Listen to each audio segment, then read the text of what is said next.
How's it going, folks? Graham, Jason Matthews here today, wrapping up the Backlash review series here on the YouTube channel. For the last couple of weeks, I've been reviewing every installment in Backlash history from 1999 to 2008, ending today with the '08 installment. The '09 installment, my review of that show, is already up here on the channel if you want to check it out. It's up here from last year on the WrestleRant Edition series, so make sure to go back and check that out, as well as all the other reviews of all the other installments from 1999 to 2007. So Backlash 2008, not really that I had a special connection to this pay-per-view. Coincidentally enough, although I did start watching wrestling from April 14th, 2008 onward, I had never seen this show before. This was my first time watching this show in its entirety. I knew the results and stuff like that, but I had never actually sat down to watch the show itself, which is pretty interesting. So I had a fun time doing that, kind of reliving the memories of when I first got into wrestling in '08. But it was a good show, though, not as great as some other Backlash shows from early on, the '02, '03, '04, and '05 shows, but it was still good on the whole. So kicking off the show for the United States Championship, MVP Montel Vontavious Porter defending against Matt Hardy. So a long-running rivalry here dating back to the previous summer when the two were kind of going back and forth in various challenges over on the SmackDown brand, and the two later became tag team partners, won the WWE Tag Team titles together, only for them to end up losing it back, I think, in around November. MVP attacked Matt Hardy, who had to actually be written out of storylines legitimately due to an actual injury. So he was out for a while, came back at WrestleMania, and at WrestleMania 24, costing MVP the Money in the Bank briefcase, setting up a rematch for the United States Championship on this show.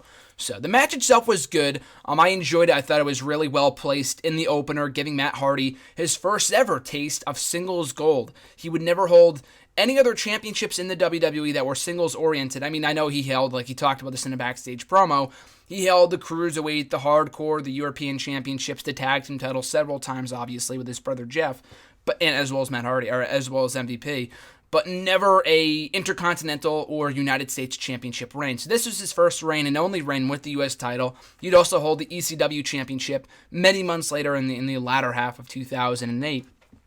But the match itself was really good. I enjoyed the feud. I enjoyed the long-term build. Now, of course, this was not designed to go out to be dragged out as long as it did.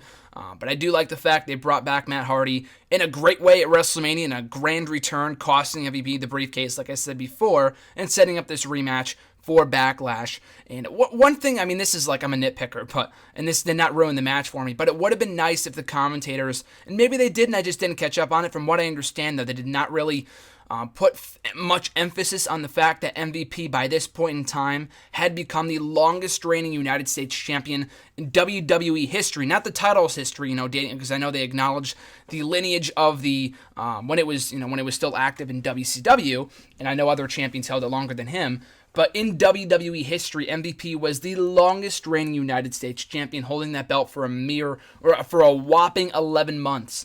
So it was a historic record broken by MVP, which that should have been acknowledged. Matt Hardy was the one to break it and prevented MVP from reaching 1 year. And I think Dean Ambrose would later do that. From 2013 to 2014, although he never really defended it. But still, though, a really good match to kick off the show between Matt Hardy and MVP, with a great moment closing out the match with Matt Hardy winning his first major singles title in the form of the Star-Spangled Prize.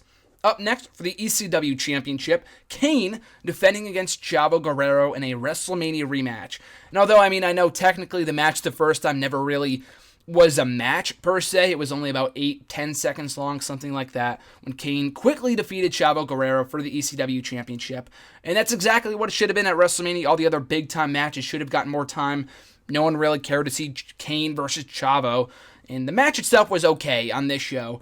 It was a decent match. It wasn't great. It was your basic ECW title match.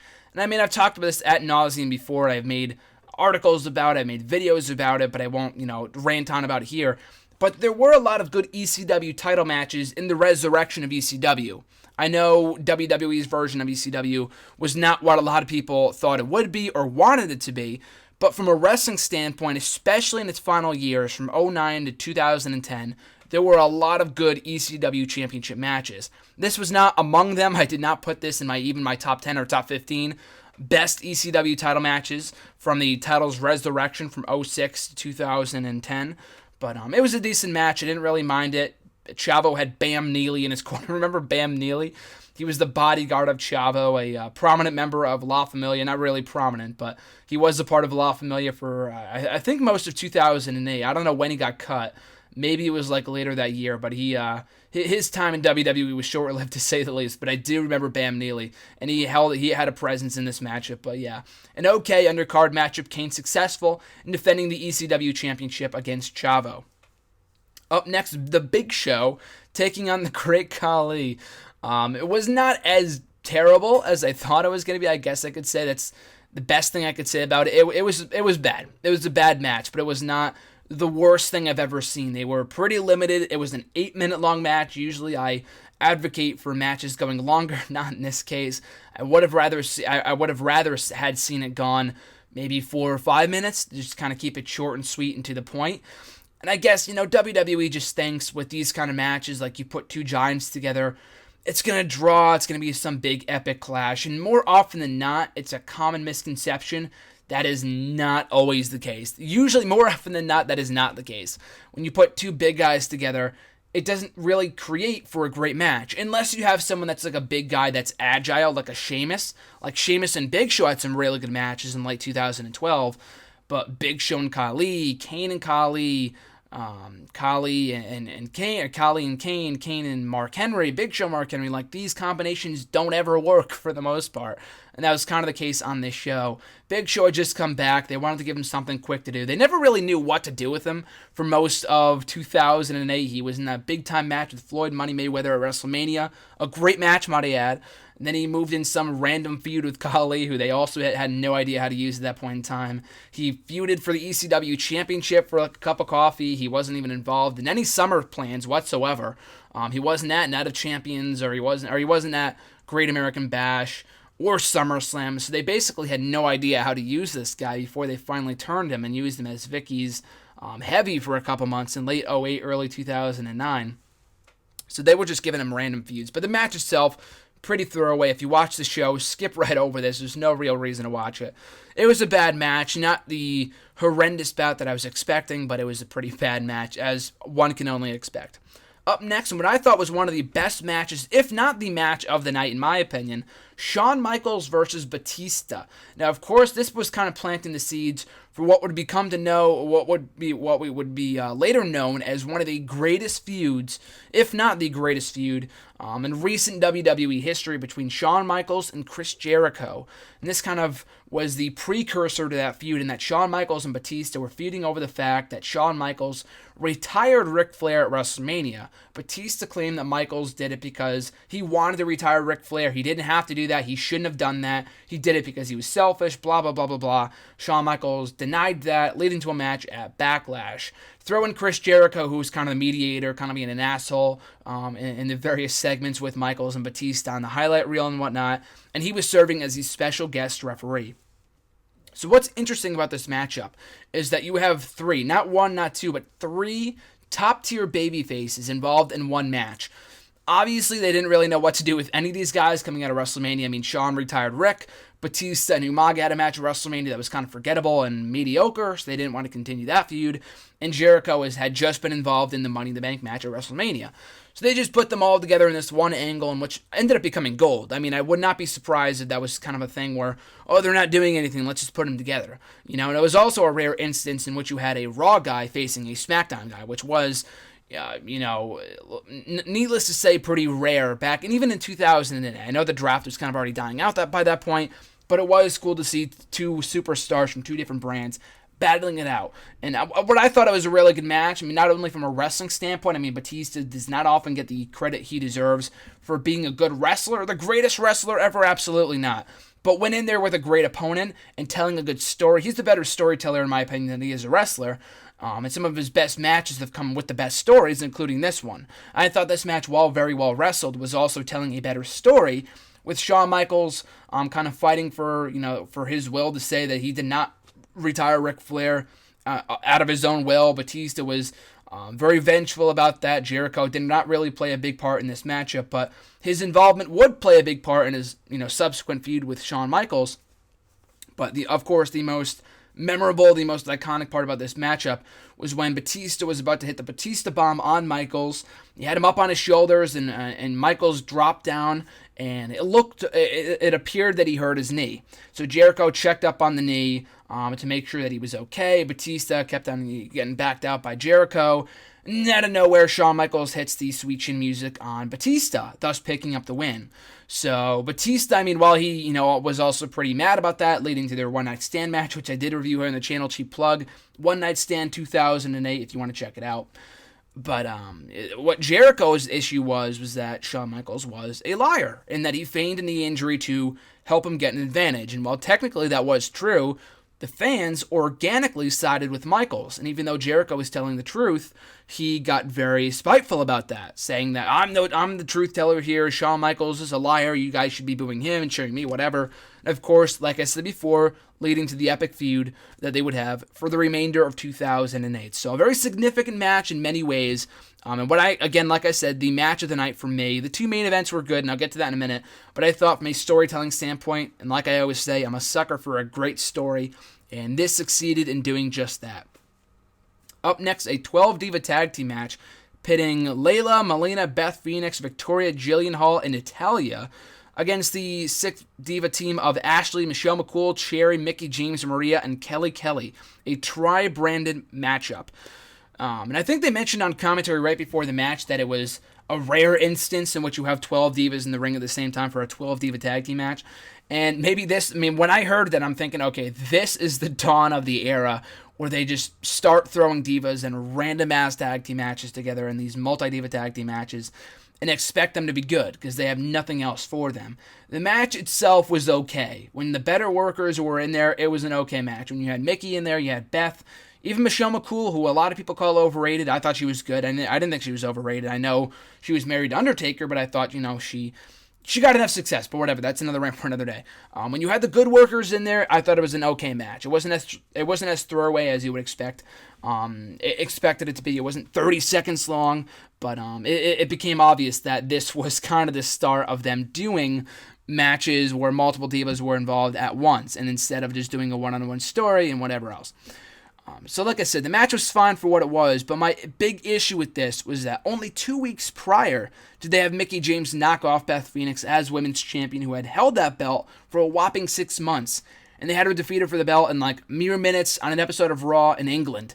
And while it made for a great match, or a great moment, and like I talked about in my greatest Raw moments in England article a couple weeks ago on Bleacher Report, cheap plug, it was a great moment, but they could have very well saved that for Backlash, because I don't even know if Mickie earned a title shot. It really just kind of came out of nowhere. So they could have easily done that matchup on this pay-per-view instead. I would not have had an issue with it. It probably would have been better suited on the pay-per-view, because this matchup really served no purpose. Beth Phoenix, I don't know if she pinned Mickie. I think she pinned Maria. Or no, she pinned Ashley, with the Glam Slam. And she got a win, and it would later lead to a triple threat match between her, Melina, and Mickie for the women's title at Judgment Day the following month. But the title change should have come out on this show. There was really no reason to not do it at Backlash. So we get to our first of two main events on this show. First, for the World Heavyweight Championship, The Undertaker defending against Edge in a WrestleMania rematch.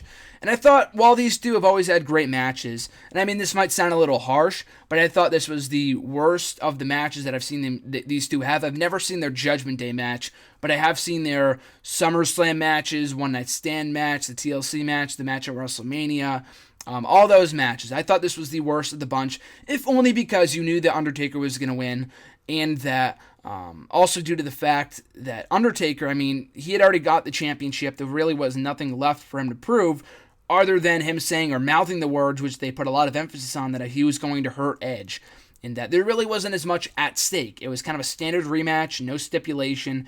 So that's probably why I enjoyed the WrestleMania match, the SummerSlam match, and the One Night Stand match a little bit more, because it was more at stake. They had stipulations, blah, blah, blah, blah, blah, making for better moments. But it was still a really good match. Undertaker and Edge have always had good chemistry. A very solid match for the most part. Undertaker winning with the Go-Go Plata, the Hell's Gate, as it would later be known as. And with that maneuver, too, after the matchup, he kept it in despite the fact that Edge tapped out. Undertaker kept that move locked in, and Edge was bleeding from the mouth. And, of course, the product was not PG yet. The first PG pay-per-view, I think, would be Great American Bash. Either Great American Bash or SummerSlam. around that time, though, in the summer of '08. So they were still PG-14 by this point in time. They could still get away with blood and and brutality like that. But in this instance, it just seems stupid. I mean, I understand what they were going for. The Undertaker wanted to hurt Edge, and I think Edge was, quote unquote, out for a couple of weeks after this in storyline, and they would ban the Hell's Gate, and that's probably why they did it. But I don't know. I just thought it was stupid. I thought there were a lot of other ways. I don't know, that you could have told a story with Edge, with Undertaker just beating the shit out of Edge and putting him out of commission for a few weeks. Having him choke him to death. I mean, a go-go plata in reality, if you know MMA, and I do MMA, but if you watch UFC and stuff like that, if you connect with a go-go plata, not connect, but if you lock in a go-go plata and you force your opponent to tap out, they're not going to start bleeding from the mouth. I mean, that was just dumb. They're just going to pass out, and which Edge did, but the blood from the mouth, while it was like an okay visual, it was stupid because something like that would never happen. So I thought that was just kind of dumb. But again, it was just a pawn in a being told in a bigger story. It was kind of a mini story and a bigger story between Edge and Undertaker, just kind of a placeholder match between their matches at Judgment Day and One Night Stand, SummerSlam, whatever. But nevertheless, though, like I said before, a very solid match between Undertaker and Edge. Up next, the main event, a fatal four-way elimination match for the WWE Championship. Randy Orton defending against John Cena, Triple H, and JBL. So the elimination stipulation definitely helped this matchup. Did not make it that much better. It was about a half-an-hour matchup, nowhere near as long as the fatal four-way elimination match from WrestleMania 2000 between Big Show, Rock, Mick Foley, and Triple H.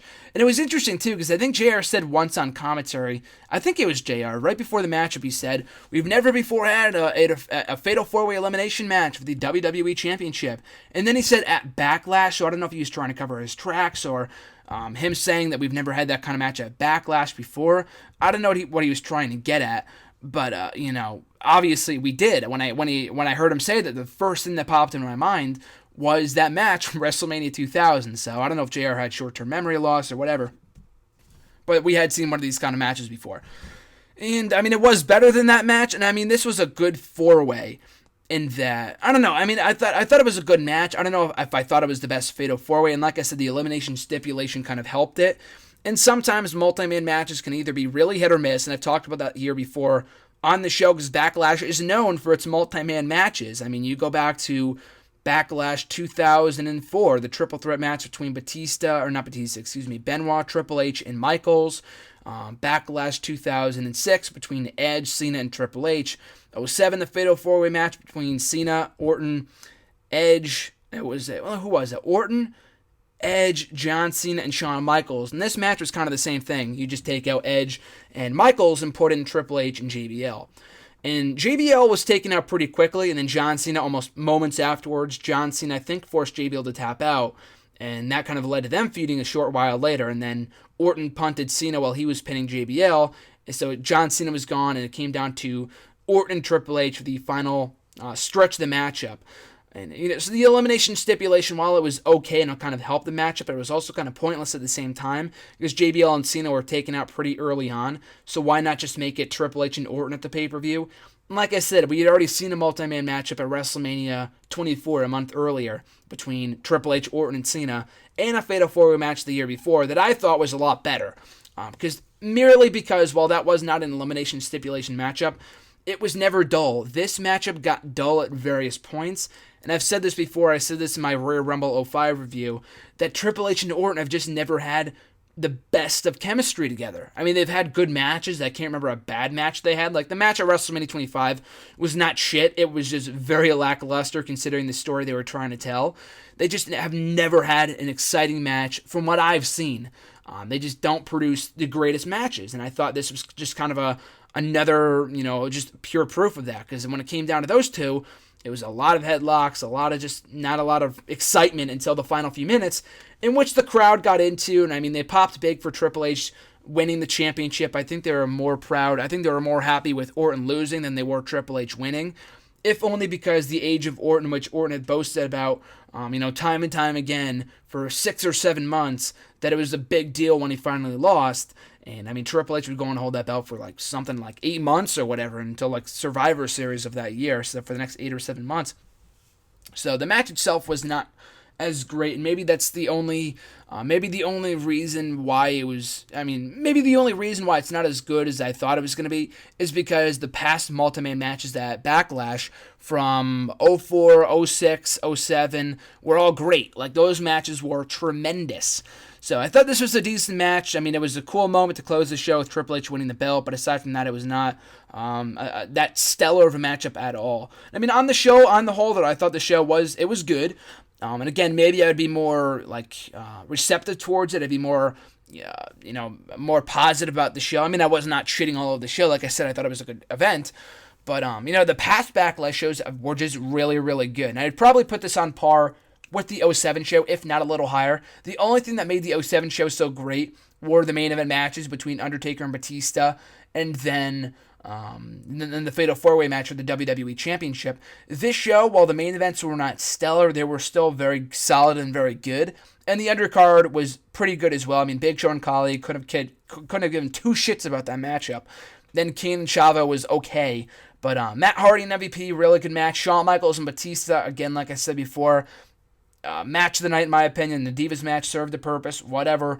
And then the matches in the main event I thought were solid and good, like I said before. So, not the first Backlash pay-per-view that I would suggest that you go out of your way to watch on the WWE Network, but it is still a solid event on the whole, nevertheless. So that's going to wrap my review of all the Backlash events as seen on the WWE Network. As I said earlier, make sure to go back and check out my past reviews of Backlashes from 1999 to 2008, including this one, or 2007, whatever. If you're wondering why I'm not doing a review of Backlash 2009, it's because I already did one. I watched the pay-per-view anyway because I love that show so much. The season's theme song by Vera Union, whatever. The theme song for this show, by the way, I think was All Summer Long by Kid Rock, which was weird because this event took place in April, but whatever. But yeah, I already did a review for Backlash 2009 right here on the channel from last year in the WrestleRant video series. So make sure to go back and check that out right here on the channel. And so I'll be back tomorrow with my review of Extreme Rules 2010. And again, where is your review of Extreme Rules 2009? It's already here on the channel. I reviewed it last year. I don't know. I just really enjoyed watching those 09 pay-per-views back last year, and I watched them again this year too, but I don't know, I just had a hankering for 09 pay-per-views around this time about a year ago. So I already reviewed Backlash and Extreme Rules 2009, so go back and check out those events here on the channel before you listen to my review of Extreme Rules 2010 right here tomorrow. So in the meantime, and in between time, folks, make sure to find me on Facebook at facebook.com/Graham or .Graham or /Graham.gsm.Matthews, on Twitter at WrestleRant. And make sure to share, subscribe, like, and comment. All support is greatly appreciated. And like I said before, guys, check back here tomorrow for my review of Extreme Rules 2010. Catch you then, guys.